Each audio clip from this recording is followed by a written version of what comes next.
I was born and raised in a suburb of Massachusetts in a middle-class environment. My dad had gone into the Navy during World War II, and his Ozzie and Harriet and Father Knows Best were two of the popular shows on TV, which bore absolutely no resemblance to the reality that we were all experiencing.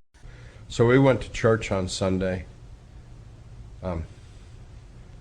I got dressed up like a little man with a suit and a bow tie and a hat.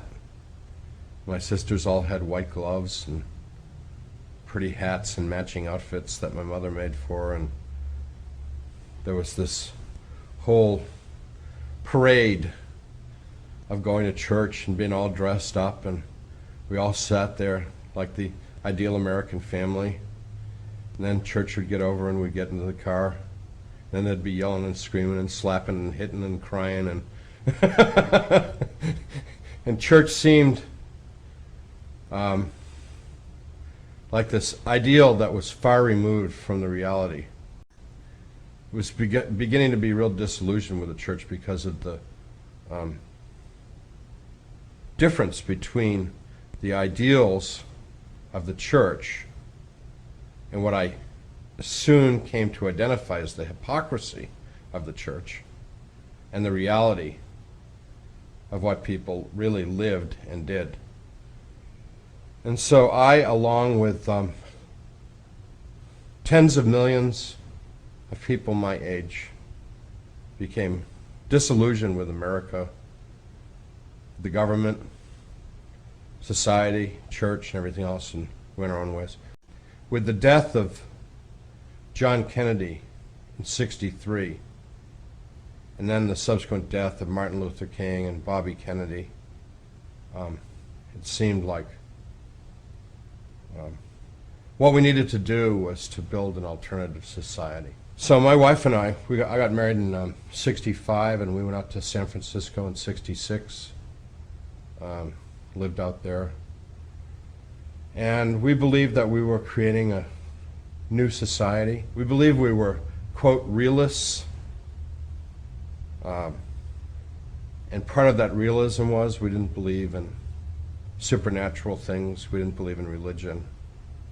We didn't believe in God. What I wanted to do was to be an artist and an art teacher, so I finished my graduate studies at the University of California, Berkeley. Did a year in New Mexico on a grant, which was wonderful. I love New Mexico. And then got an offer to be part of starting an art program at a university in Kentucky, at a school that had just started, and that seemed like a real sort of pioneering thing, because I imagined Kentucky was like log cabins and horse farms and things like that. To my great surprise, there weren't any log cabins or horse farms in the area that I moved into, but became a careerist, a hedonist, a careerist, a materialist. And in our society then, and I don't think it's changed much today, the real philosophy of our society, the real religion, if you will, of our society, is rugged individualism. And I was a part of it. And I wanted to be a successful part of it, and that was my life. To the neglect of everybody and everything. Because part of being a successful artist is to be driven, and anything that distracts you from the pursuit of excellence in your art must be cast away, including family, including friends. I mean, everything has to be focused on success. I used to think that there was somehow, there was a place in the core of my being, like in my heart, where there was something terribly missing. There was just nothing there at all. So the way that I tried to anesthetize myself from the pain that caused was with alcohol and busyness and success and power and pleasure and stuff like that. In 1985, I took a group of students along with my wife on an art tour. Last day of the trip, the next day we would be leaving. We were going to drive back to Schiphol and Amsterdam and fly out. And they were all still getting up and getting ready, and we were in my room, and I was talking to one of my students, Monica Schoner. My wife was there, and I was saying, like, can you go get, the people ready? Like, this is our last day, like, let's get going here. And this was at 11 o'clock, so they were being real lazy about getting going. They're just pooped, worn out. And I was talking to her, and in the middle of a sentence, I just collapsed down to the ground. What I thought had happened was I thought I had been shot. And I was very surprised that I couldn't see where the bullet had come through, because I knew they would make a hole in the glass, obviously. The pain was in the very center of my abdomen, pretty much, and it was inside, not on the outside. This doctor got me up off the floor and onto the bed, and he examined me, and he knew exactly what was wrong. He said, you've perforated your duodenum. He said that I would be taken to a hospital and that I would have surgery right away. I'd be in the hospital for about 4 weeks. Then I would be able to get on a plane and go home. Taken up to the 3rd floor of that hospital. The ride actually turned out to be very painful, because I was in kind of bad shape by the time we got to Cochin. We were expecting immediately to be going to surgery. And that's what we'd been told by the doctor at the hotel, the 2 doctors in the emergency room. After several hours, the pain had gotten excruciating.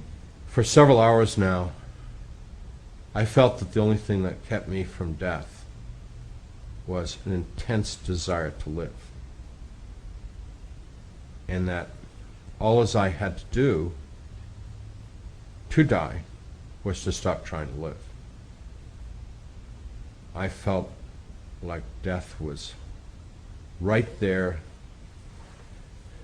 It's hard to describe it. Just imagine that, like, you're hanging over a pit by your fingers, hanging onto the edge, and all you have to do is let go, and you're in the pit. That's how I felt about me and death. And I closed my eyes.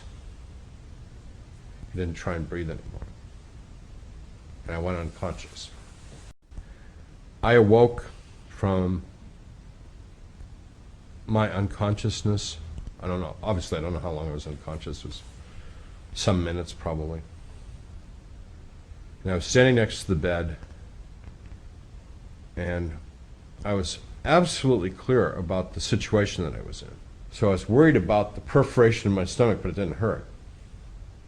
I was worried about getting an operation, but right now I didn't need an operation.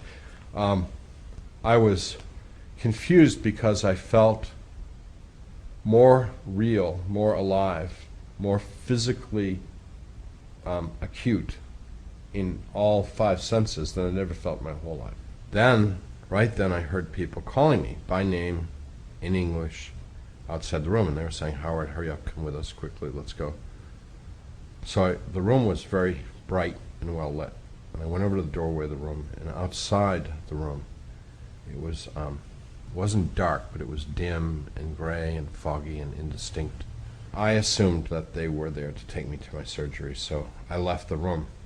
One of the strange things was, when I left the room, I knew that it was a one-way door. But after walking for what in this world would be like an hour or 2, I came to the realization that this isn't right. There's something really wrong, because there's no way this hallway would be this big.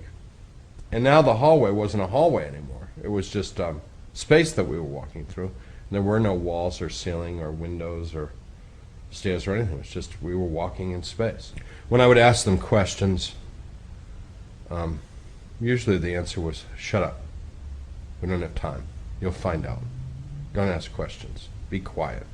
There's more and more people, and it's gone from dim to just plain dark, absence of light. People have gotten really rude now. People are talking about me, and when I would say, like, "Are you talking about me?" they'd just like hush up or